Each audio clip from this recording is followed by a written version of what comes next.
I was asking if you already had, so I think we had. No, there will be remote parking in Staten Island with buses bringing people from Staten Island to the arena. So the numbers that we've given you have already factored in some of that remote parking.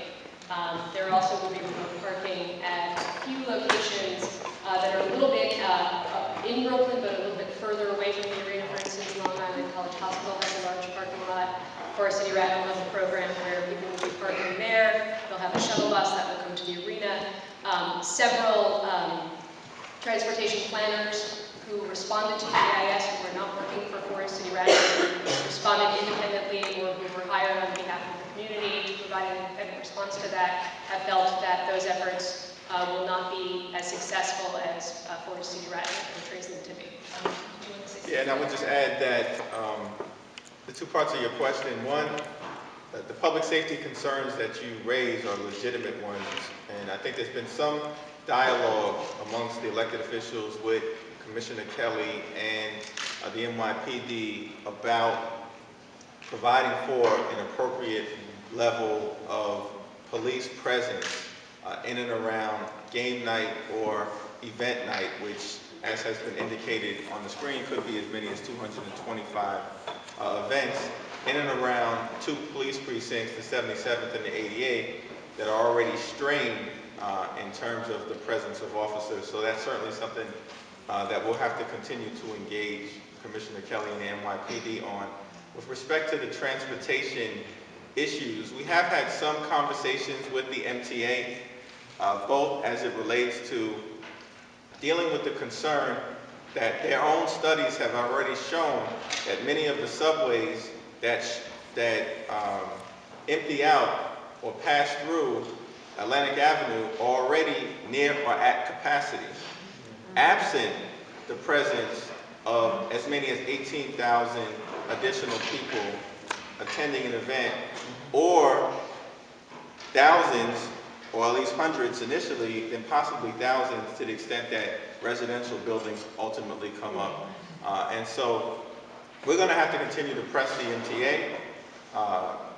There has been some discussion about the LIRR and the possibility that people will be coming to and from Long Island to events in Brooklyn, which is probably likely given the proximity of Long Island to Brooklyn.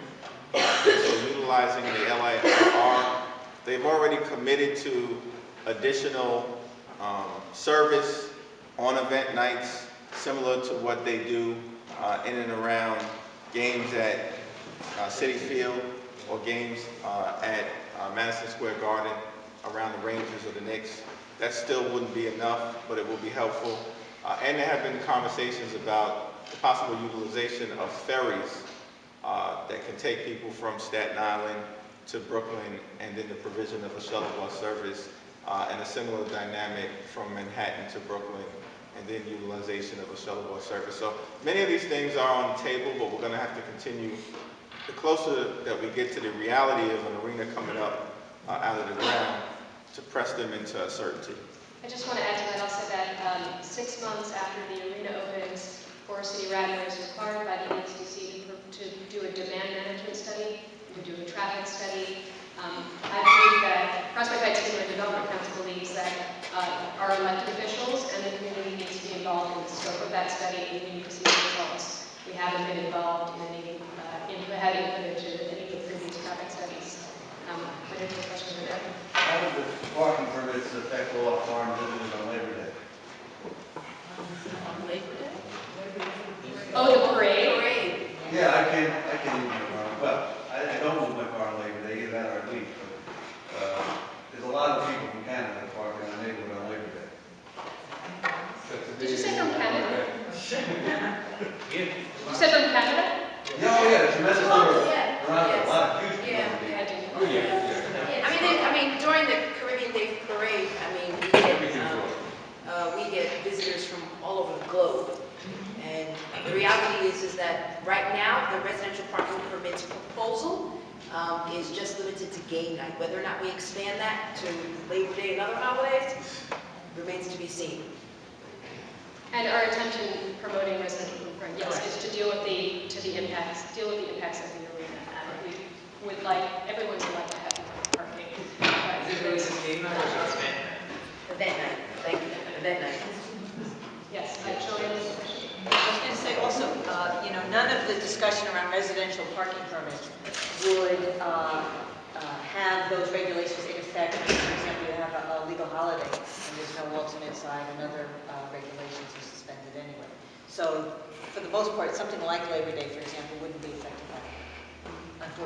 At some level, you would like that to happen. Alan? Yeah, I have two things. I'm actually against the residential parking permits, but I'd like to bring up that in the original mitigation on issues like parking was that the developer would have off-site parking and provide transportation. When you talk about residential parking, there's no cost to the developer. It doesn't appear in cost-benefit analysis of the arena, and yet that's a cost that everybody in the community is going to have to face. So perhaps in light of that, maybe the developer should be paying for the residential parking permit.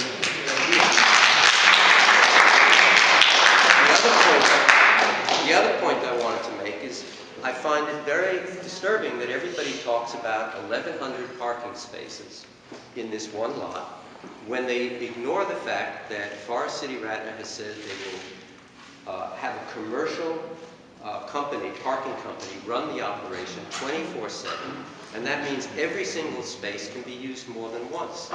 So instead of residential parking as originally proposed in 2006, you now have multiple uses of the same space, up to 3 and 4 times the amount that would have been included in the 06 proposals. And I think people who talk about 1,100 parking spaces misrepresent and therefore serve the interests of the developer by misrepresenting what he's really asking for. And I think there's a real cost for residential parking permits. I agree with Dr. Jeffries on that. I think that really needs to be addressed. And if we're doing this because of Atlantic Yards, that's a cost to the project. That shouldn't be ignored. That's part of the real world. Major Allen, in the back, gentlemen? Yes, being a resident and homeowner of Pacific Street between Thompson and Grand Avenue. Now, I'm speaking on this gentleman's comment here. We have commercial vehicles been parking on our block for over 1 year. Hasn't moved for alternate side, sweeping, or anything. I emailed Councilman David James, Marty Marcus's office. Nobody can get these trucks moved. When you're talking about what this arena is going to do as far as, who lives in the block and how you want to tell someone to park, and we can't even get this done, and we're living it now. Right. So what happens when the winter comes? We get pushed out, and we've been living on these blocks and on these homes for over 30 years, and we can't even get a commercial vehicle that hasn't moved in over 1 year on this block. Now explain that to me. So the issue is an issue of enforcement. And so the purpose of the meeting that was canceled was to bring an NYPD to discuss all the commercial vehicles which are parked on your block, which I have confirmed. And so we are scheduling another meeting with NYPD. It clashed with this meeting, it conflicted with this meeting, and so we're going to reschedule that meeting with NYPD to have those parking.